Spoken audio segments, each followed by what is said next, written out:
Hello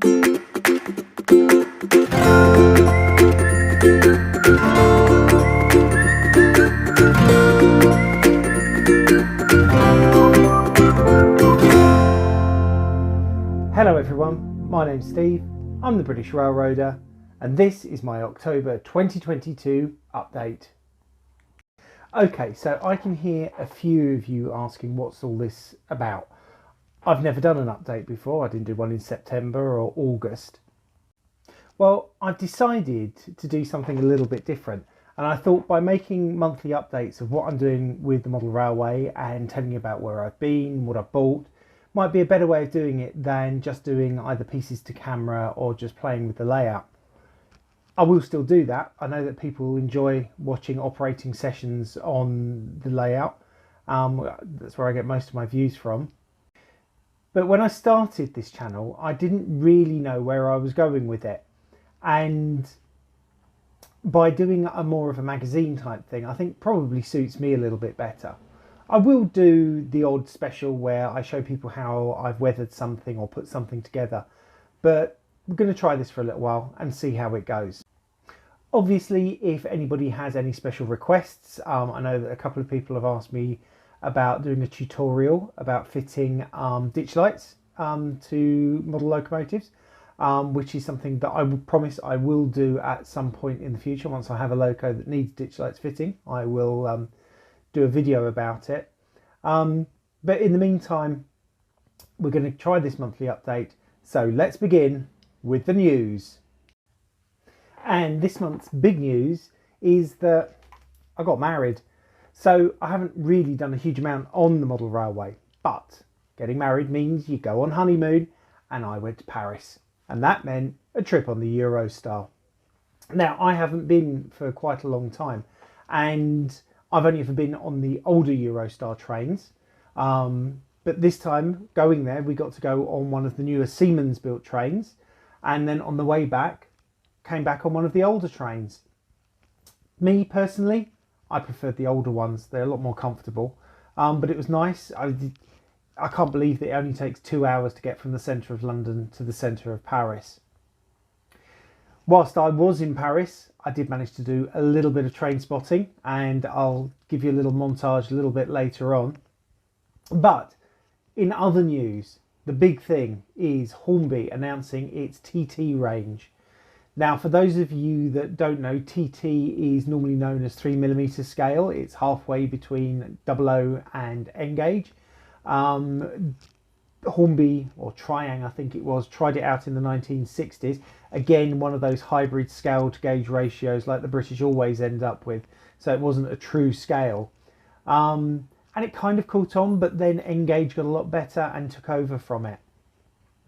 So a few months ago we had an announcement from Pico to say that they are bringing out true scale track and accessories, which are now already in the shops. But of course there was no rolling stock for it, and there were some early announcements from Helljan, some promises from Gagemaster that they might be doing something, and then boom, all of a sudden about a week ago Hornby announced an entire TT range. Now unfortunately at the moment this range is only going to be available direct from Hornby, which I think a lot of people are a little bit miffed about, because they would prefer to be able to look at things directly and then make a decision as to whether or not they want to buy it. Will I be tempted? I kind of already am a little bit, but again it will depend on the quality of Hornby's rolling stock. I'm very much hoping that actually other people will get into this. It's very unlikely that Bachmann will, because Bachmann already have the Graham Farish N-gauge range, and that's very well established, and the quality of that has got better and better and better over the years. So we'll keep an eye on it.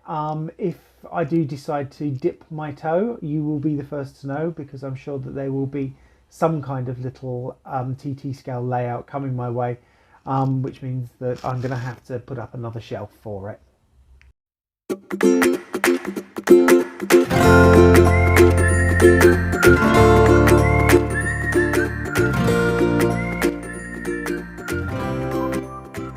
This month's layout update is going to be looking at my N-scale layout. Now this is something we've not really looked at for some time, and if you look back on older videos you'll see there was a lot of bare baseboards, and now all of a sudden there's not. I think the main thing that I've achieved is the track has all been ballasted, and we've put a little bit of scenery in next to the factory on the right hand half of the layout.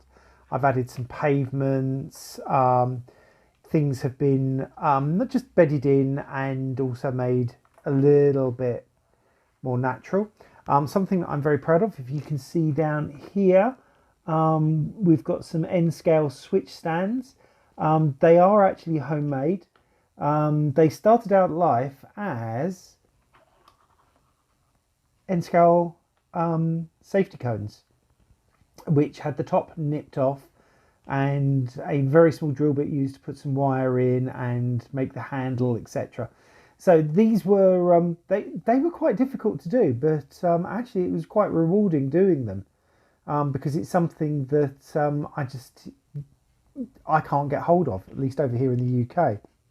Obviously I have got HO scale ones ready for when I build the bigger layout, but that's something that will be happening soon, and I will keep you updated on that.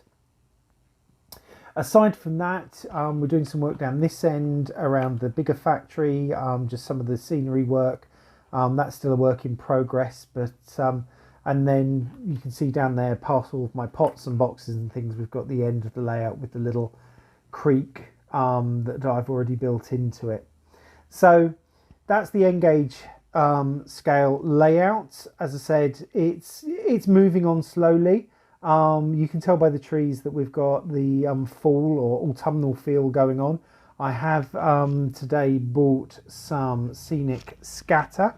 We've got some red scatter from Hornby and some mixed red and green from Javis, and that's going to be used just to represent some fallen leaves from the trees so that it doesn't look too green down there. But all in all, I'm quite pleased. It's coming on. It's coming on slowly. One of the things that will be happening, so if we just take a step back and look at the room in general, apologies for the shadows. So we've got up here the HO scale layout, which everybody would have seen before. Now this is actually quite high, so if you look at me next to it, which hopefully I can do, hello, you can see that this is kind of eye level height for me, and that's actually just way too tall. So what I'm going to be doing is bringing it down, and you can see here we've got a mark which is about 54 inches from the ground.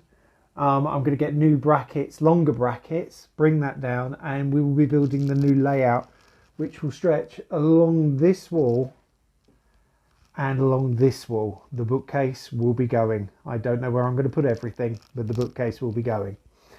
So that's the layout update. Hopefully I'll have done some more work on the N-scale layout by next time. The HO layout is something that is a bit of a longer term work, but I will show you that when it happens.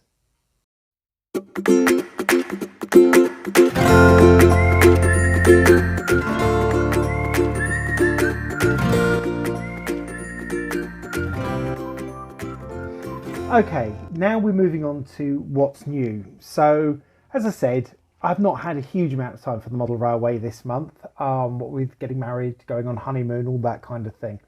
But I have picked up a couple of things. So, on the desk here, we have, on the right, a Rapido, one of their HO scale 1980s Chevys. This is in Canadian National Maintenance of Way, I think, department colours. And here on the left we have a Jouef Junior Line HO scale steam locomotive. And yes, it's Jouef, yes, it's French, and yes, I did pick it up in a model shop in Paris whilst I was there. So let's start with this. I've got it in my hands. This model's been around for a little while. It's the base of the model was originally made by Electrotren, which was a Spanish company. Like Jouef, they were bought up by Hornby, and what Hornby have done is released several versions of this loco. all of them ever so slightly different to kind of go with the country that they're releasing them in. And this is the French one. It's called La Mouette. From what I know, it's completely fictional. It's a little 060 loco. Things that I've done to it since I got back, I put a chip in it, a DCC chip. The chip I've got in there is a 6-pin Rails Connect chip. It's a very good DCC chip. The only problem is that the socket that Hornby put in these actually is just here, but it points upwards. And that means that the 6-pin chip would have been sitting like that and wouldn't actually fit inside the smoke box. They did it that way because their own 6-pin chips actually have a wire attached to them from the pins to the decoder. So that could be tucked in, but I don't like Hornby decoders. I can never get them to run quite right. So what I did with this one was once I put it in, I just realised that I could actually bend the pins over very, very carefully so that they were at a 90-degree angle to the chip, and it fits in perfectly and it runs like a dream. I have added KD couplers. It comes with NEM coupler pockets, so the appropriate KD couplers can be put in. It runs very, very well. The only problem is, and you might be able to see this here, is the flanges. European model trains for some reason have huge flanges, which means that on certain track they just don't like it. And I use Pico code 83 for my American HO layout, and it'll run on the plain track, but as soon as it gets to any turnouts, that's it. It doesn't like them at all. So it may mean that I'll have to do a little, I don't know, scenic module or whatever for it. When I build the new HO layout, the old layout will become superfluous, and that's made up of modules. So I can strip that back and I can always use that to make a module for this with some less fine track, if you get my meaning. But it's a nice loco. Cost €70, which I think translates to about 61, 62 pounds. But very, very nice. Very worth the money. And it's a nice little memento from France. So going back to the car from Rapido, this is obviously a car from the 1980s, so it's a little bit too old for the era that I model, because I tend to model sort of right up to date. But I don't know much about American cars. I don't know much about British cars, to be frank, but you know, I know even less about American cars. And I just like the look of this and the fact that it had Canadian National on it. I've got in my collection somewhere, it's like I've got an old-fashioned van from the 1950s with Rock Island on it. It's just the kind of thing that I wanted. It's a nice model. It's something that always gets me about model cars is that they're very glossy. They're always very glossy. And I know that brand new cars are shiny, but you almost want to be able to tone it down. So this thing will be taken apart, probably given a coat of satin varnish just to take that massive sheen off of it. I have managed to get it apart. It's quite difficult. But what I found is at the back here, there are 2 tabs just under the bumper. And the front is just kind of, it wasn't even glued on, but it's got this tacky substance. So it does come off relatively easy, which means that I should be able to get the windows out and also sort of paint the interior, which is just plain black, which might be completely correct for this type of car. But at least I'll be able to add some detail and add a driver. So they are the main things that I've bought in the last month that are railway related. The last one is the t-shirt that I'm wearing. So let's just switch this round and show you what that is. Okay, so I've got a new t-shirt. This is one for the New York and Atlantic Railroad. And I've got a couple of railway related t-shirts. I've got one for the Indiana Harbour Belt, one for Farm Rail. I tend to get these from America. As I record this, I cannot remember the name of the company that I get them from, but I will put the website address here for you. They're really nice t-shirts. You know, they got them to me, I think, quite quickly. I think once they posted it, it was here within a week, which is not bad since it was coming from across the Atlantic. But yes, the New York and Atlantic Railroad. I don't have any models from the New York and Atlantic Railroad yet, but you never know. Something may be on its way, but that's a future story.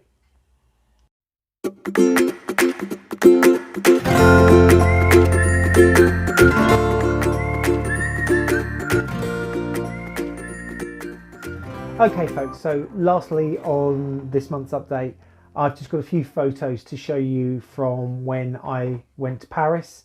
Whilst I was there, my wonderful wife, Nikki, did let me go and visit some of the railway stations. We kind of, as we were going to places, if we passed through a railway station, I got to spend a little bit of time on the concourse.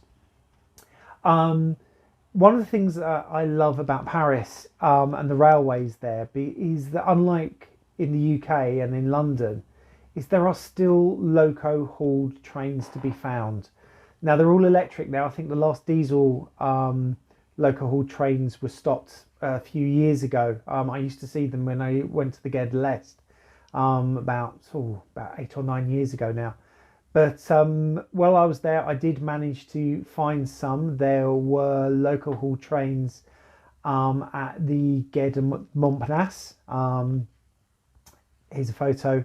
I think there's even a photo of me in front of one, which I will put up for your amusement. I also went to the Gare du Nord, obviously because I was getting the Eurostar. And again, there were a few loco haul trains there. Mainly on commuter duty. And then there was the Gare Saint-Lazare, and the Gare Saint-Lazare is a beautiful station, and again there were several loco haul trains there. So that was my little trip to Paris. Little bits of video I took. We went out to Disney, so we've got a little picture of the area here. And obviously we were on the metro quite a bit, and I love the Paris metro. I love the fact that there are still trains where you need to lift the handle to open the doors, something you just don't get anywhere else. But anyway, that's I'm afraid all of the train spotting that I've done this month, so hopefully we'll have a little bit more for you in the near future.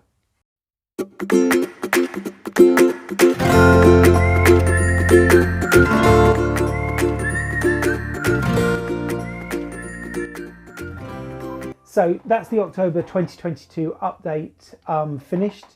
I hope you like the new format. Please let me know what you would prefer to see. I will be trying this for a few months, so hopefully if it isn't quite right this time, we'll get it a little bit better next time. But thanks for watching. I know that I've got a few new subscribers. Hello to you all. Some of you have messaged me, and we've had a little bit of chat, and hopefully that we'll be able to, more than happy to answer any questions that anybody has. Speaking of YouTube, just a couple of shout outs. I'm going to be looking up. So there is a wonderful little YouTuber. His name is Nick Badley. He's a young guy. I think he's a bit enamored with the YouTubers like what's his name, Jeff, you know him, does the underground stuff, and he's trying to do that kind of thing, and he's just starting out at university. He posted a video a little while back saying he wasn't sure whether he was going to carry on. I certainly gave him a lot of support, so have a lot of other people on YouTube. Go onto his channel, subscribe, give him a few likes. He's a nice young guy, and his videos are like everybody's. They start off and they're a bit ropey. I know mine certainly are, but they're getting better and better. And then my other YouTube shout out for this month is Boomer Dioramas. If you're a railway modeller that really takes their modelling seriously, go and see Boomer. His channel is amazing. His modelling skills are second to none. If I can get even a quarter of the way to what he gets, I will be very happy. He is that kind of modeler. It's the kind of modelling that a lot of us aspire to. Go and give him a watch. It's just, you know, if you're a serious modeler, you have got to follow Boomer. Okay, so that's it for this month. Thank you very much to everybody for watching. If you liked it, please click like. If you've never seen me before, but you think, oh, you look interesting, please subscribe to my channel. It's very easy to do. It's totally free. And all it means is that you'll get notifications of when I bring new videos out. So I'll see you again in November, unless something more interesting happens in the meantime, in which case I will let you know. Bye.